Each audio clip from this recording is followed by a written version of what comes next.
com votos de boa saúde e também gosto de vir aqui na sede do Governo de São Paulo. Nós hoje queremos trazer para a nossa conversa um assunto fundamental para o nosso país, a questão da educação. Normalmente, os direitos de acesso à educação e as questões que se prendem com o novo ano académico. Nós sabemos que praticamente todos os anos há dificuldades, problemas imensos para o acesso às escolas. E então, senhores jornalistas, angolanas e angolanos, mais um ano letivo presta-se a iniciar. Para muitas famílias angolanas, o prenúncio de um ano letivo é tempo de aflição e de muitas preocupações. Preocupações com as matrículas dos filhos, preocupações com o aumento exponencial e extemporâneo das propinas, que desta vez está por aí na ordem dos 30%. Preocupações com a aquisição dos materiais escolares, cujos preços sobem assustadoramente no mercado. Preocupações com a segurança das crianças nas escolas, do transporte escolar, etc, etc. Preocupações e mais preocupações. Caros jornalistas, este ano, em vez de um alívio dos problemas que deveria ser consequência de uma preparação adequada e planificada do ano letivo, os instrutores dos pais e encarregados de educação indiciam, muito pelo contrário, um sintomático agravamento dos problemas. O acesso ao ensino médio técnico passou a estar condicionado a um exame de acesso no qual foram registrados baixíssimos índices de aproveitamento. Fala-se de reprovações na ordem dos 85%. O que significa que milhares de jovens ficam, desta vez, impossibilitados de aceder ao ensino médio técnico no ano letivo 2024-2025.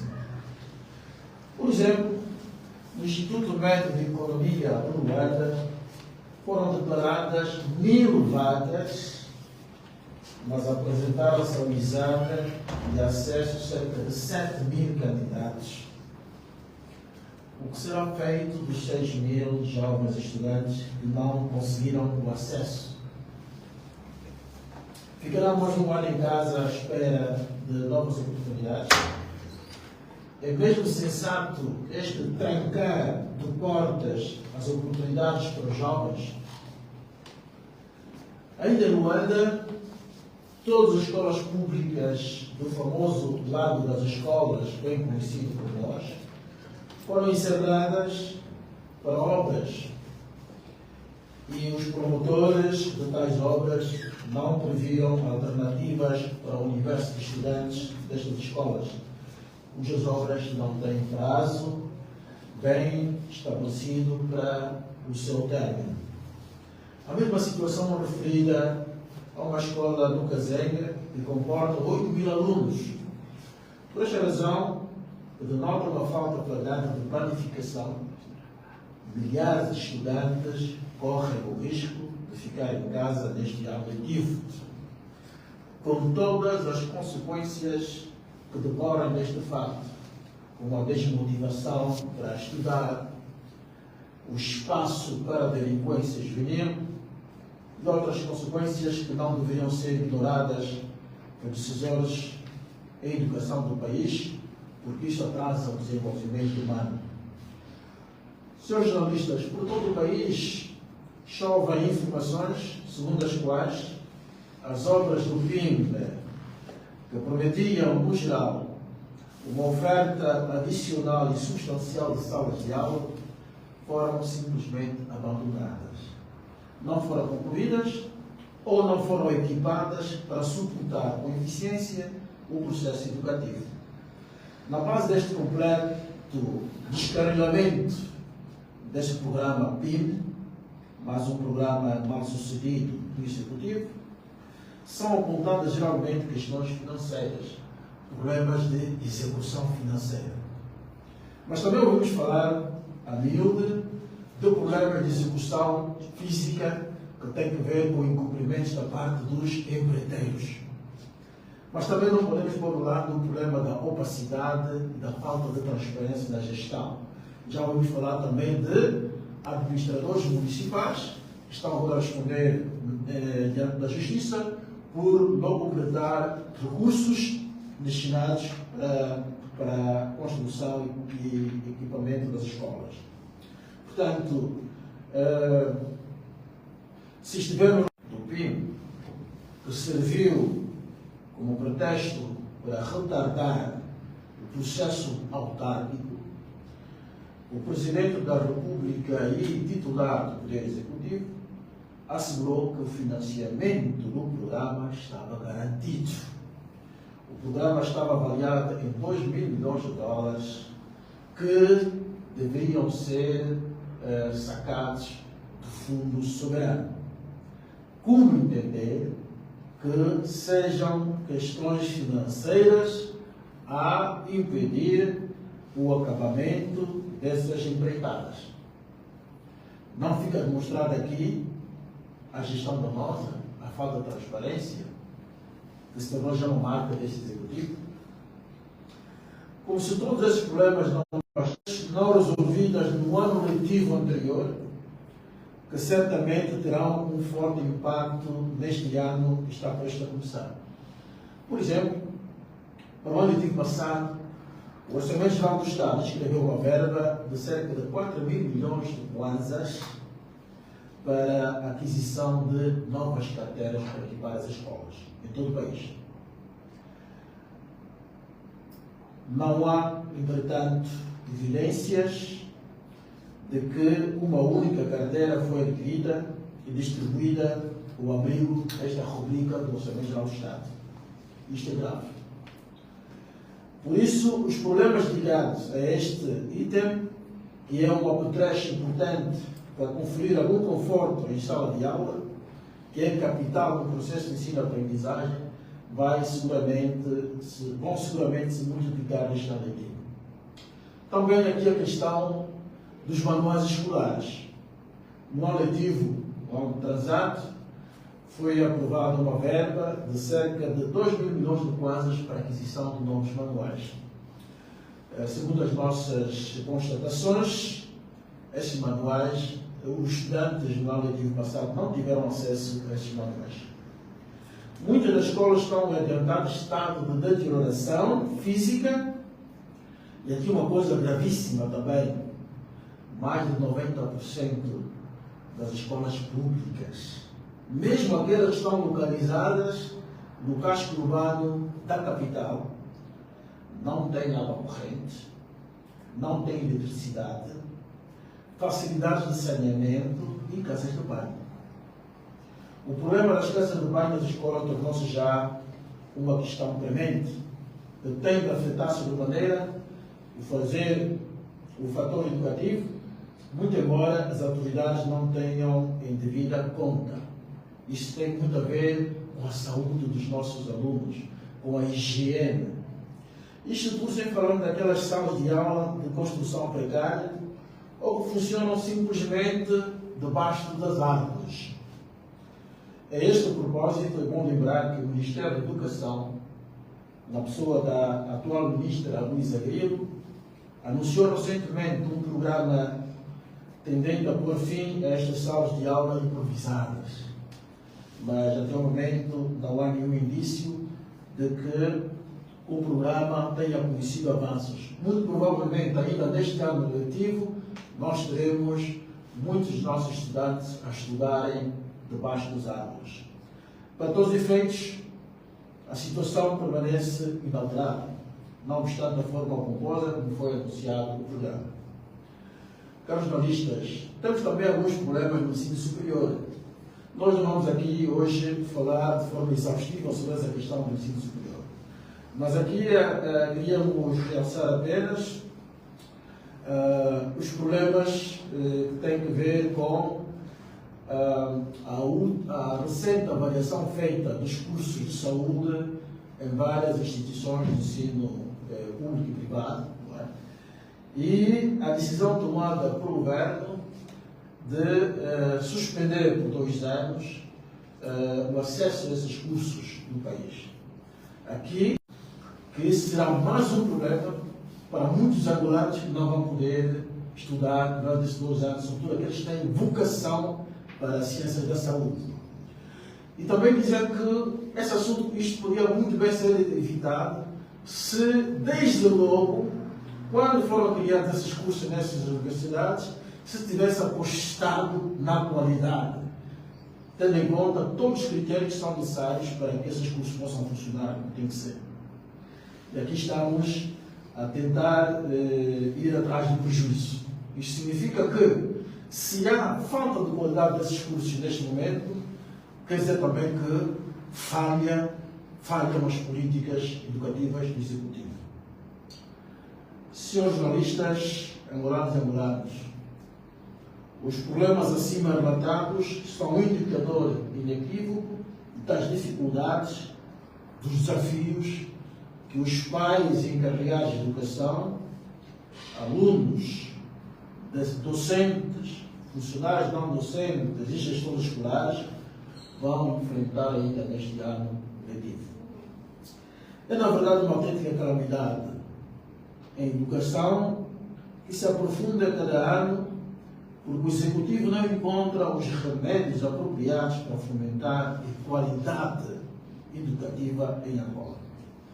Denotam, por outro lado, a incapacidade do Executivo em assegurar direitos sociais fundamentais, neste caso, o direito à educação, e a incapacidade de responder de forma consistente às tarefas fundamentais do Estado, consignadas no artigo 21 da Constituição da República de Angola. As consequências do descaso do Executivo com a educação estão hoje aos olhos de quem quer ver. Uma degradação moral galopante na nossa sociedade, a promoção da incompetência em detrimento do mérito, e, como é evidente, tudo isso condiciona fortemente o desenvolvimento do país, pois já está demonstrado que a educação é a peça fundamental para o desenvolvimento de qualquer país que se preze. Qual é a raiz do problema? Caros jornalistas, ao longo de muitos anos, desde a independência de Angola, que em breve vai fazer o seu jubileu de 50 anos, o MPLA deu-nos a impressão de que ainda não compreendeu bem o sentido e o significado da educação. Tudo que tem feito neste campo tem essencialmente a ver com uma lógica mercantilista que desqualifica o papel da educação no processo de desenvolvimento do país. A semelhança dos sofistas gregos, vamos aqui ainda fazer um excursus filosófico, severamente criticados pelos seus contemporâneos como Sócrates, Platão, Aristóteles e outros, a educação que o MPLA implementou no país não estabelece nenhuma relação intrínseca com a ética ou a moral. Os responsáveis pela educação neste país deviam saber que a relação entre a moral e a educação, a relação entre a ética e a pedagogia, vem sendo tematizada desde os primórdios da nossa cultura. E a figura principal ou central dessa relação é o educador. A educação oferecida por sofistas à sociedade não tinha por objetivo nenhuma teoria geral da vida, mas propunha-se ensinar a arte de lidar com os assuntos mundanos, de administrar negócios públicos. Nesse sentido, Platão descreve o sofista como aquele cuja força se encontra no discurso e que Platão acusa o sofista de façante, uma vez que, ao invés de virtude que prometiam aos jovens, estavam apenas a ensinar a imoral arte de convencer e de manipular as pessoas. Parece que esta postura não parou no tempo, no sistema e nos programas educativos do MPLA. No sistema atual de educação e ensino do governo João Lourenço está saliente a filosofia dos sofistas. essa miscelânea educação e comercialização do ensino, ao invés da verdadeira qualidade de programas, de professores, educadores, de muitas instituições públicas. A venda de notas para o aluno passar. A venda de vagas para o aluno conseguir entrar na universidade ou mesmo numa escola primária. Os subsídios monetários, inclusive de isolamento, pertencentes aos docentes, que são alguns administradores e até governadores da província, que uma vez até descobertos em flagrante, ainda são nomeados para cargos de destaque do mesmo governo, premiando assim a corrupção. Enfim, a proliferação de escolas privadas, muitas delas movidas concomitante uma intencional fragilização do ensino público.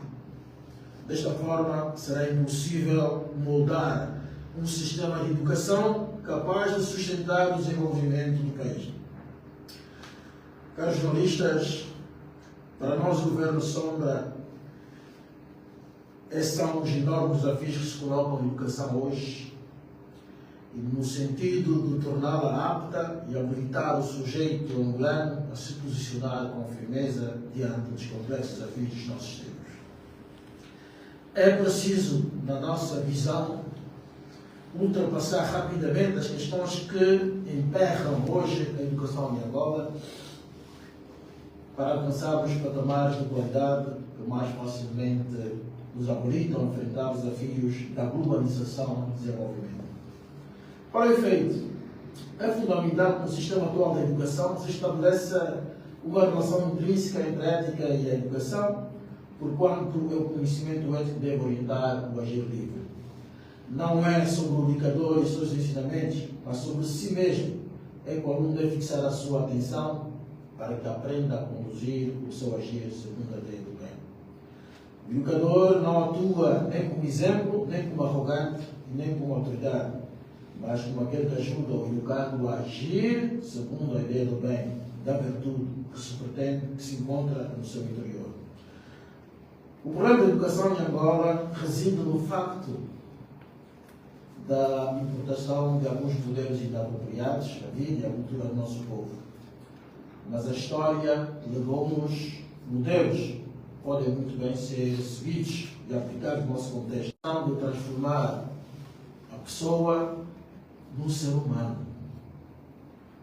E aqui citamos uma ideia de Kant: o homem não pode tornar-se um verdadeiro homem senão pela educação. Ele faz. Boa educação é aquela que dá origem a tudo que há de bom no mundo.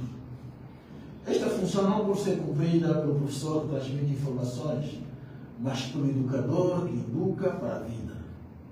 O professor deve estar ele mesmo comprometido com a ideia de liberdade, o qual é ao mesmo tempo o objetivo da sua atividade educativa, na medida em que almeja transformar o educando num cidadão esclarecido, maduro, autônomo, capaz de autodeterminar-se e responder com seus atos. Este é um dos objetivos da educação.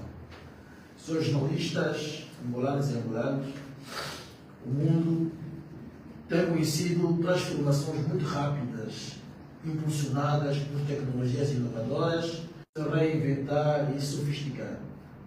Estas tecnologias, ao embutir amplas possibilidades de comunicação, trazem consigo transformações sociais profundas, ampliam significativamente as liberdades, trazem novas formas de participação política e remodelam as economias dos países. Por causa disto, o mundo é cada vez mais uma aldeia global. Os problemas que os países enfrentam são, na verdade, problemas globais, por causa do sistema de vasos comunicantes entre países que as tecnologias propiciam. Assim, os desafios da transformação digital, da transformação energética, as alterações climáticas e outras temáticas que estão em caixa alta na atualidade, como a questão da inteligência artificial, são, na verdade, problemas globais que requerem soluções globais, respostas globais. Mas as mesmas tecnologias repletas de virtudes trazem consigo também ameaças, como os crimes cibernéticos, os fake news, o deepfakes, cujo enfrentamento é também um desafio que se soma aos demais. Por isso, o desafio da educação perante as metamorfoses do mundo atual experimenta velocidades estonteantes e deve capacitar o sujeito cidadão a transitar suavemente neste mundo conturbado e minado de incertezas. O sujeito cidadão habilitado a situar-se neste mar de convulsões é aquele dotado de um saber ético e moral que lhe permite facilmente fazer a distinção do bem e do mal, e é sobretudo um sujeito abalizado com a cultura da sociedade ou comunidade integra hoje nesta aldeia global, onde somos sujeitos globais, mas também localizados. E a afirmação global só é possível se, enquanto sujeitos locais, desenvolvermos raízes profundas que fortaleçam a nossa posição local.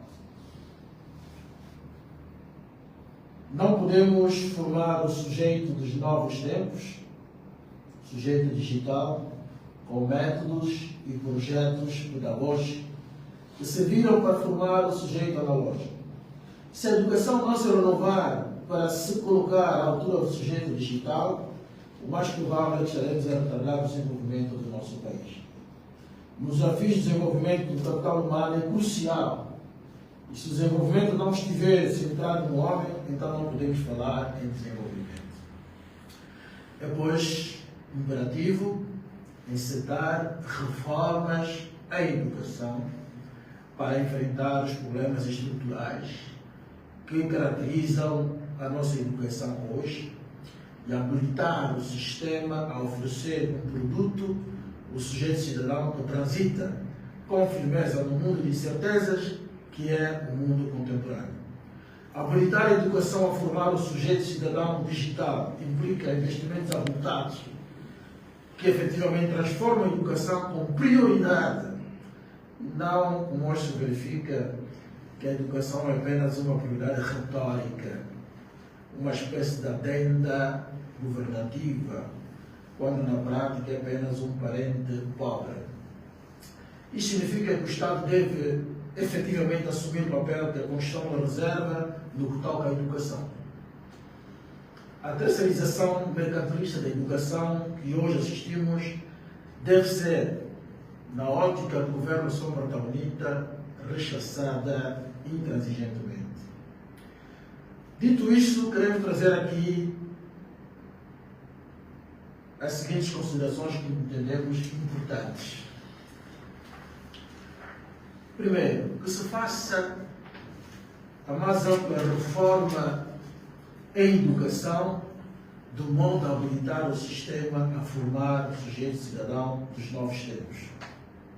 Segundo, que se aumente consideravelmente a fatia do Orçamento Geral do Estado para a educação, pelo menos passar para os 2 dígitos, de modo a situá-la tão próxima quanto possível das recomendações das organizações internacionais e regionais. Terceiro, se fortaleça o ensino público em Angola, pois é o Estado que incumbe a maior responsabilidade na formação do sujeito cidadão digital, capaz de se situar com firmeza diante dos desafios que nos colocam no mundo global. É o Estado que deve empoderar o ensino público, dar qualidade. O ensino público não pode ser o pior ensino do país, para dar preferência ao ensino privado mercantilista. A educação deve ser o motor que impulsiona e modela todas as transformações positivas que ocorrem na sociedade. Sem um sistema de educação suficientemente competente para conduzir essas transformações, as sociedades arriscam-se a enfrentar o caos permanente que retarda o desenvolvimento. A política de educação, portanto, mais do que política de governo, deve ser assumida em plena responsabilidade do Estado, para que, efetivamente, sejam alcançados os seus objetivos. Por isso, queremos aqui chamar a atenção do Governo de Angola para dedicar uma atenção regular ao setor da educação e para que este ano possam ser saneados os vários constrangimentos que se afiguram diante da sociedade perante as questões ligadas à educação. Tenho dito, muito obrigado pela vossa atenção. Nós é que agradecemos. Momento de perguntas e respostas. Dizer o nome e o órgão.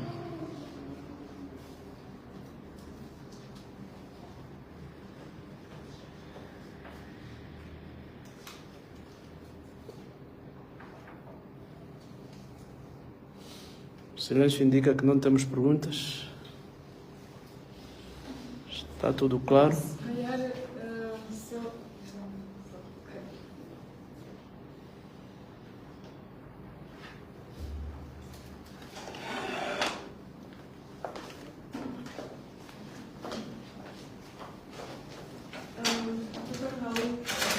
Referiu aqui sobre as escolas, particularmente do lado das escolas. Não sei, mas é essencial que saiba que muitos dos alunos que lá estudavam agora foram transferidos para as outras escolas, que até ontem muitos deles não sabiam em que escola foram transferidos, porque a direção não tinha colado sequer as listas. O que é que a UNITA está a fazer com relação a essa situação? Muito obrigado pela questão que coloca. Não sei quem se trata. Rita Fernandes. Rita, o órgão sempre. O órgão já é essencial. Nós temos informações sobre essa questão da deslocalização de estudantes por força dos trabalhos que decorrem dessas escolas. Todavia, há constrangimentos em relação a esse deslocamento de estudantes, o que, de alguma maneira, já se está a ver que alguns deles não vão ter lugares para estudar. Portanto, já tivemos uma informação dessa perspectiva com o encontro que nós tivemos com o movimento estudantil apurado, no MEIA, que levaram esta preocupação. Agora, o que é que nós podemos fazer? Nós estamos aqui a apurar ao governo maior responsabilidade dessas coisas, que nenhum estudante deve ficar prejudicado em continuar as suas aulas por causa dessas questões, porque o governo entendeu remodelar a escola. É preciso calcular essas questões todas. Quando se entende fazer a remodelação da escola, significa que vão paralisar as aulas naquela escola, por força das obras. Está muito bem. Mas é preciso calcular para onde é que esses estudantes vão continuar as suas aulas. Só que isto parece que não está sendo feito de maneira perfeita. Nós deixamos aqui, aproveitando essa questão colocada pela senhora jornalista da Rádio Essencial, lançar esse apelo ao governo para ter maior sensibilidade nessa questão, porque não é bom deixar um único estudante fora do ensino por causa de questões ligadas à recuperação das escolas. Prontos, não havendo mais nada, nós damos por encerrada esta conferência de imprensa. Agradecemos a vossa presença e contamos convosco em próximas ocasiões. Continuação de bom dia.